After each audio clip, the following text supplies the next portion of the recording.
Onde mana ga manteke na kwa mono ne menne bobu ni sene na masim udodile nwoke udodile nwanye. I'm not a good for the more there, man. Nevertheless, then we'll look into a piano bassin ketata because again, Monte no kuno wata EMNG ku EMNE kuno bassin ketata. On my video net trend on social media, be one woman named preaching na China. A Chinese woman. She was even preaching to a black guy. So the guy will take permission from her and he recorded that video and posted it on social media. And we him to draw attention on the mother to it. Because a lot of our people feel na cross to go boundary. Na cross to go to the other world, to the next level of life. I'm more that now. In every given territory, there are people that also making that are outspoken about the things of God in the right way that it matters. Before Mbo Noge, and then that video, go for that woman able preaching na China. Only nature that video. I will come back and we hear them nuche. Look at this video. 我拽我一那个，我给你传一个福音嘛。说吧。信基督教主耶稣，对主有认识吗？有认识。是信徒吗？对，就是。你已经信了。我信基督教。啊。我就是基督教。你信多少年了？我出生以来就信。你们国家这是国教吗？对。尼日利亚，一个叫穆斯林，一个叫基督教。我就是属于基督教的。基督教就是正确的。对。穆斯林嘛。穆斯林也是。做一个事儿，都要问主，让不让做，要明白主旨意，要不要你做，你要做了就是违背主的，主要你做你不知道，你不做，还是违背主的，听懂我说的话吗？我能听明白。孩子，你不能这样糊涂信，你这属于糊涂信的，但是主很爱你。让你碰见我 ，OK， 我做一个事儿，我都问主啊，主啊，你让不让我做呀？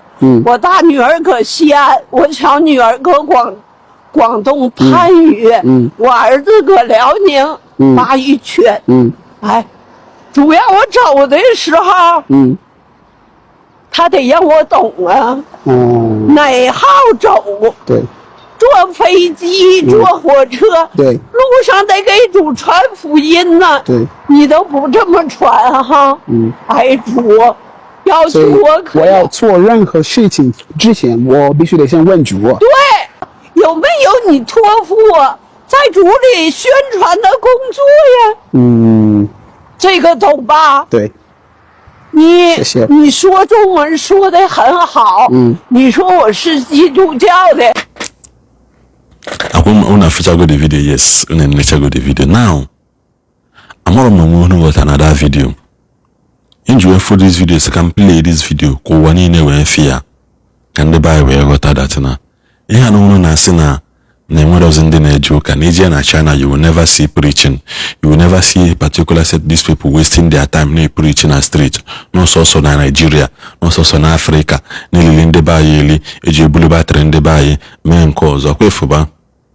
You will not go to hell. You will not go to hell because you refuse to help the poor. You will go to hell because you refuse to accept Jesus Christ as your personal Lord and Savior. That is just the simple truth. Yotago, that is just the simple truth. Yeah, but I've seen a story of Lazarus and the rich man. Get the rich man. Get his regret later in the end. The most again. That na gibi kosi chukwu na biko nyela nye m ohere ka nje na chi ya atụ ndị ba izie hu ozi anu nwunu ni unu ya mmata go very late so that they can turn out from their ways, so that ka ha mee gịnị ka ọ bụrụ na ha ya echeghali from their ways, ka ọ bụrụkwa na mee gịnị ha cheghalia ka ha nwee ike wee mee gịnị wee bata in that fullness of that glory. It's not about the money at that time. It is about the message which is giving repent for the kingdom of God is at hand. Ejiwe reply ya we say na it's not you going back that will make them repent. They have Elijah, they have Moses, they have other men of God preaching that they were supposed to listen to. That they will not be here that you are today. It's not about you getting rich or anything. You can be rich and still go to hell. You can be poor and still go to hell. Man, use that scenario, the rich man and Lazarus. He use that scenario.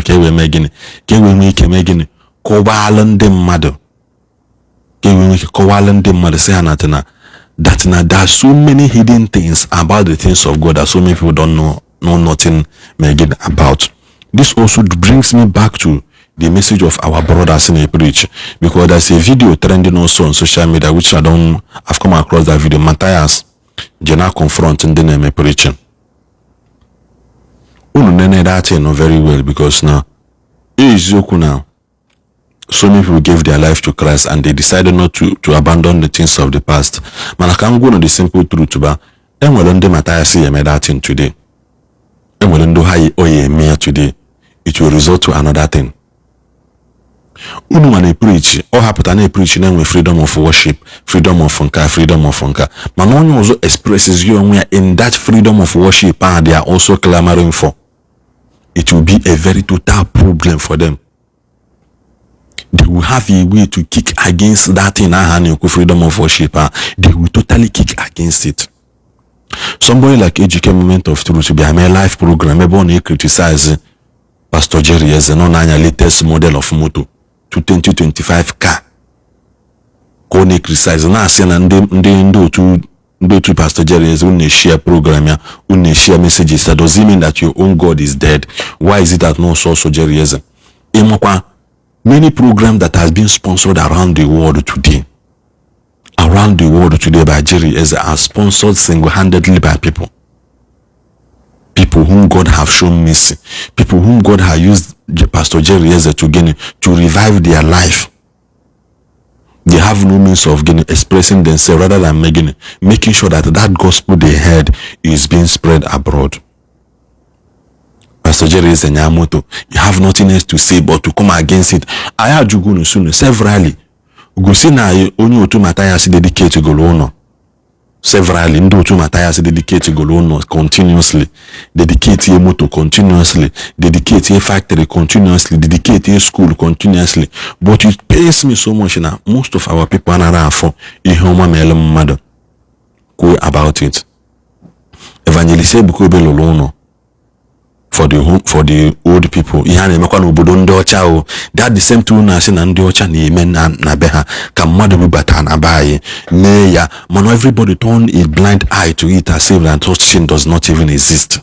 No more onye melia. When you people will be quick to say mutani hendocha neme man, when that thing is being brought back by somebody, just that your anger is that na onye melia abro onyu to that believe in what you believe. And you will refuse to celebrate that thing. So many people celebrate the million will all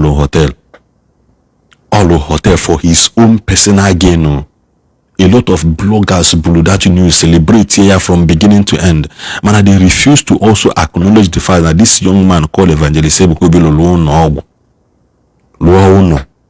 the old people, for retirement policies for people, retirement agenda and them mother.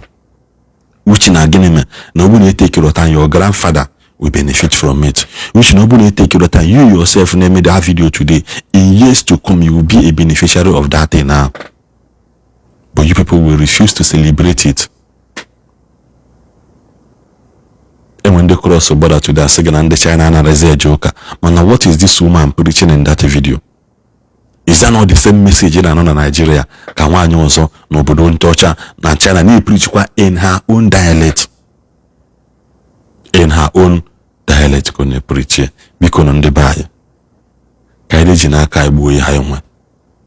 Kaide jina kai magini destroy ya hayonwa. Because the enemy within us to these days are becoming terrible. Kaide jina kai na magini bupoto nwa yezini ebu ihe nde nkai. Just because somebody Matthias should go and warn him. he should desist from that attitude. Because now, Obulonyo Christian Melionyo Menana Buzo Ezoku, because even him, he goes around preaching. Will he be happy? Will he himself be happy about it? Oyense kambia kono utoto mbosi nketata. Because kisi mwete video kapakwana aron share, because again Jesus Christ must be heard everywhere. Bikono kodeno mboza. Goodbye.